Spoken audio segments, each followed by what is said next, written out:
Ciao a tutti da Darkside Cinema. Oggi è una giornata decisamente entusiasmante. Il nostro sottotitolo è Dalla parte dei cattivi e oggi dei cattivi ne abbiamo davvero per tutti i gusti, perché siamo qui alla Casa del Cinema in occasione della presentazione del film ancora in fase di riprese Sights of Death, e a presentarlo ci sono niente meno che Rutger Hauer, lo storico Roy Batty di Blade Runner, Daryl Hannah, interprete di Blade Runner ma soprattutto El Driver di Kill Bill, Michael Madsen che è stato Mr. Blonde e anche Bud ancora in Kill Bill, e anche Danny Glover e Stephen Baldwin. Andiamo a intervistarli. A dopo.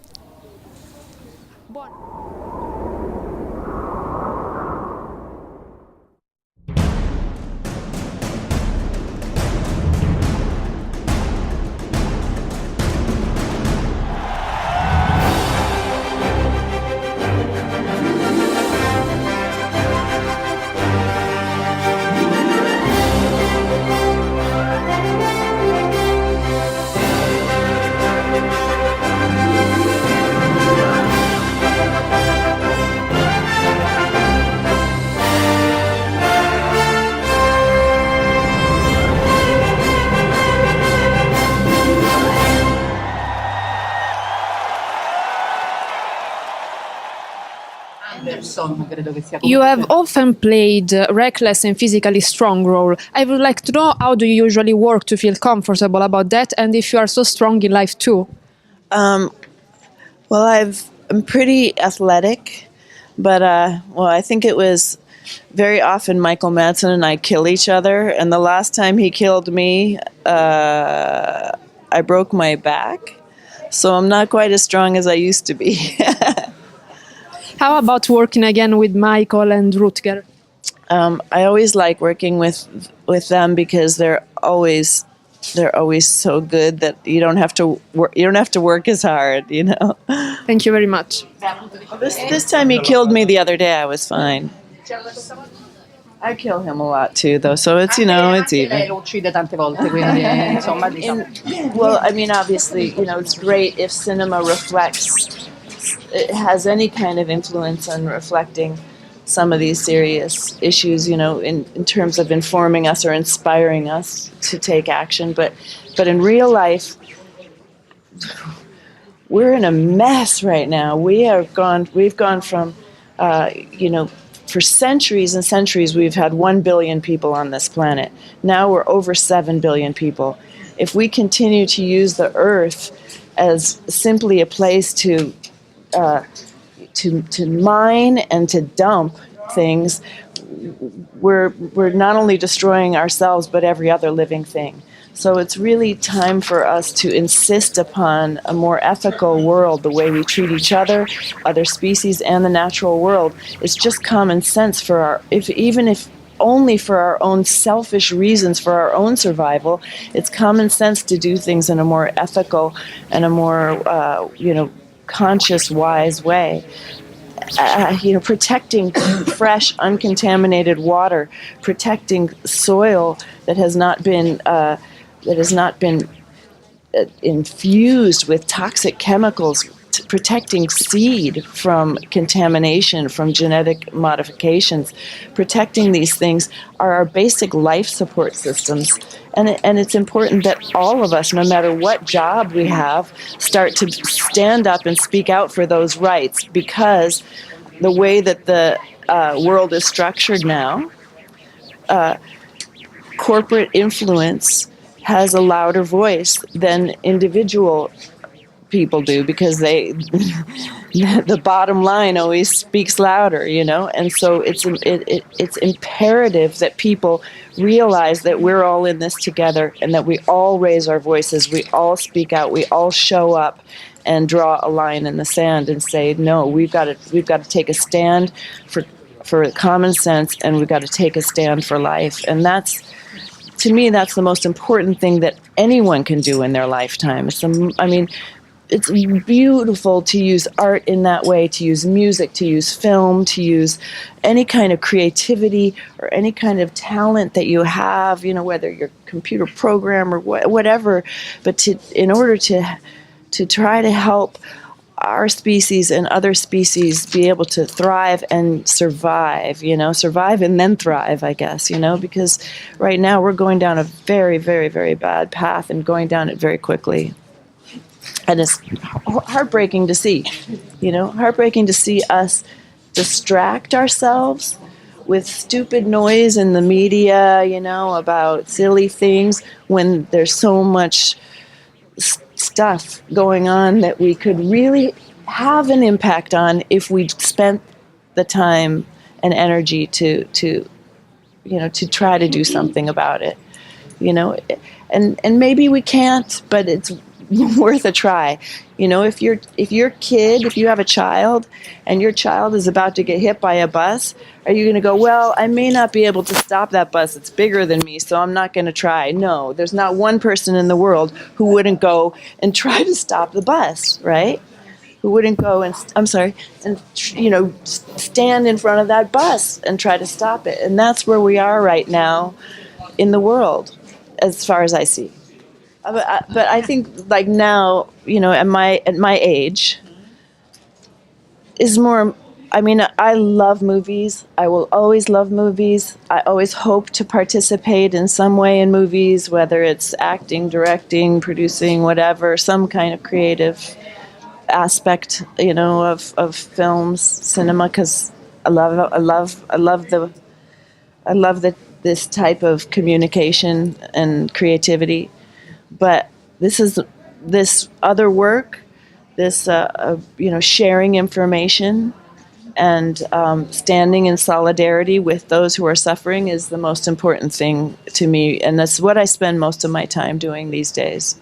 I play a major in the military who is trying to capture a rogue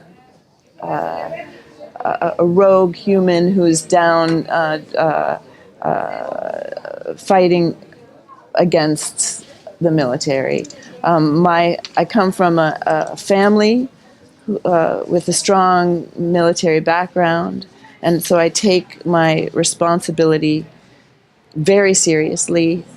I'm very, I think, very ethical and very sincere, about it. When I realize there's corruption within my own ranks, I change my tune. And so I may seem like a villain, but at the end, there's a little change, a little turn. Politics sucks. Politics, globally, political systems and legislative systems are corrupt. They're just, we're never going to fix anything through those mediums at this point in time, because they're all influenced by money. So that the only way that we're going to really see the kind of change that we want for a more livable world is if people start showing up. And they are. I mean, I see it because I engage with grassroots movements.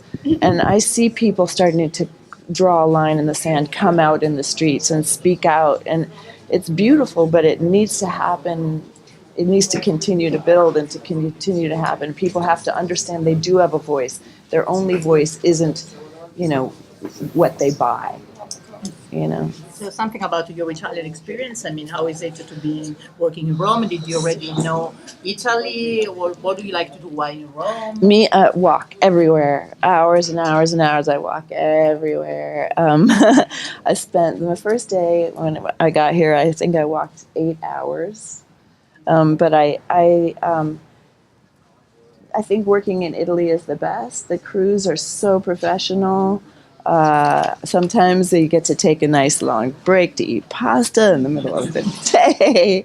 The food is the best. The people are so nice. I mean, one of the first films I ever saw when I was a kid was La Dolce Vita. I saw it when I was doing a film in Greece. We watched it under the stars, and it was just blew my mind. I was blown away, and my favorite actress ever is Giulietta Messina. So of course, I wish I could look like her. I wish I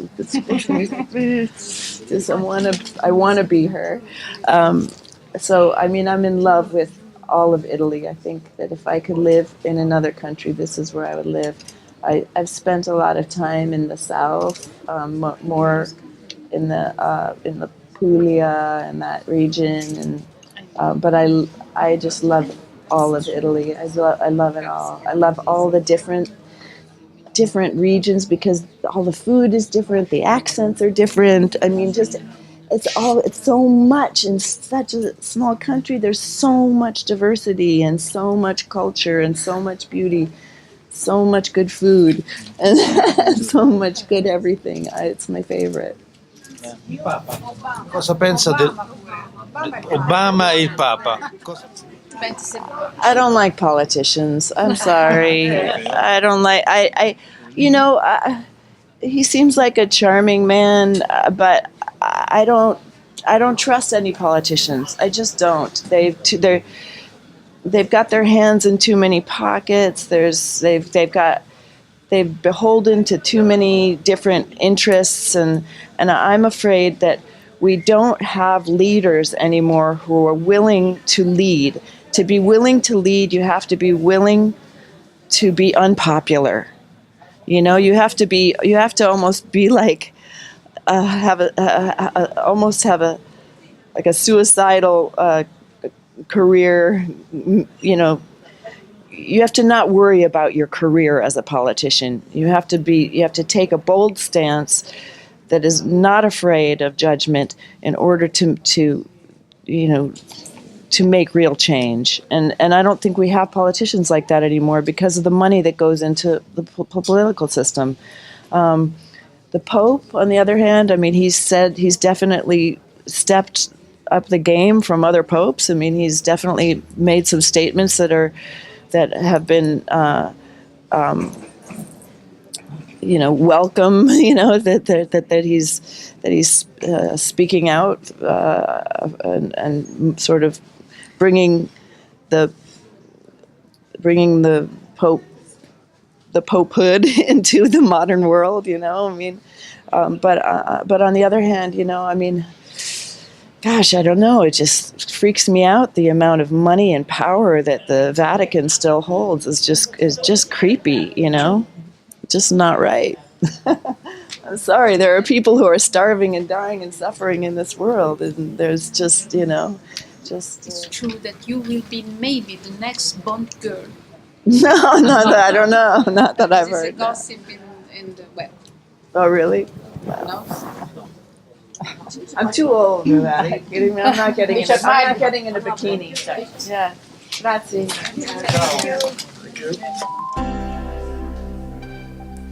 Un'emozione e un onore indescrivibili avere l'opportunità di intervistare Rutger Hauer, l'attore olandese celeberrimo per aver vestito i panni di uno dei cattivi più famosi della storia del cinema, ovvero il folle replicante Roy Batty, protagonista, inutile ricordarlo, del film di fantascienza Blade Runner del 1982, capolavoro di Ridley Scott.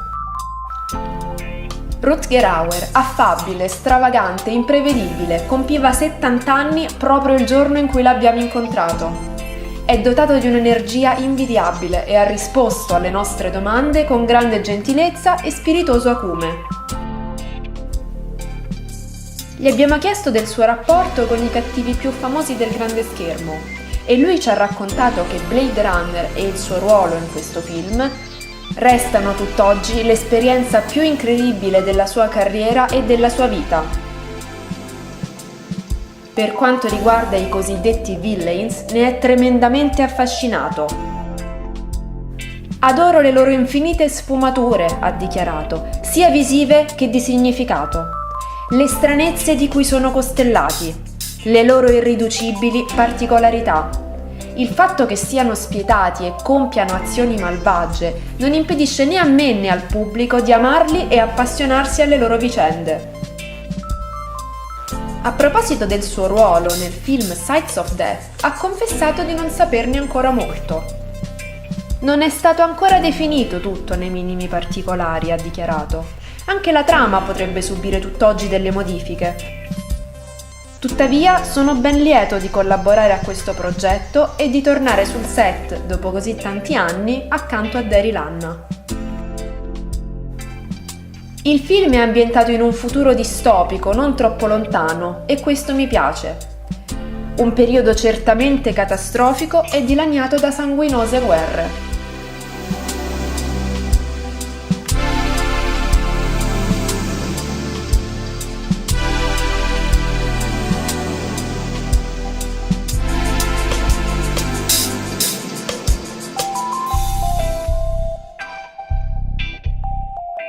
Sights of Death si chiama. Ciao a tutti siamo qui alla Casa del Cinema dove verrà presentato il film Sights of... Non verrà presentato il film che è di Rutger Hauer, lo storico cattivo di Blade Runner. Mi sono impicciata, l'ho detto bene. Rutger Hauer, l'ho inventato.